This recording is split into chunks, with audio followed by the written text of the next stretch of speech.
Bakit asan yung amo mo? Pumunta ng Canada. Tapos sabi niya, 1 buwan lang daw siya.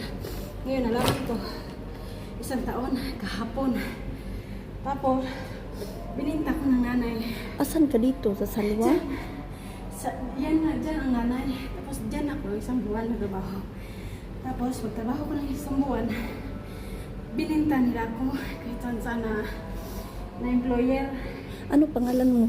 Madilin sang Ponce Sanggupan. Saan ka sa Pilipinas? Sa Davao. Sige, tatawag tayo ng agency nga nag-ano ako ng video para makahingi tayo ng tulong. Kasi wala akong pamasahe papuntang embassy ba. Hindi naman ako nag-anawi. Tapos sabi ng agency sa Pilipinas, pumunta ka. Baka may makatulong sa iyo dyan. Maghanap ka ng Pilipino or pumunta ka lumakay ka ng taxi kahit sa embassy mo na lang bayaran. Pahintayin mo lang yung driver. Sige, ihingi na lang ako sa pera ko ng amo ko kahit 2K di pamasahe. Ha?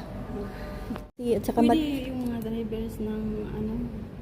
pwede siguro basta iwan mo lang yan dito muna yung gamit mo. Hindi yan mawawala. Maghanap na lang. Hindi yan mawala. At saka malapit lang dito yung embassy. Malapit lang. Sige, salamat sir. Okay. So yan yung gamit ni Kabayan. Naghanap lang siya ng taxi. Binigyan ko lang ng pera.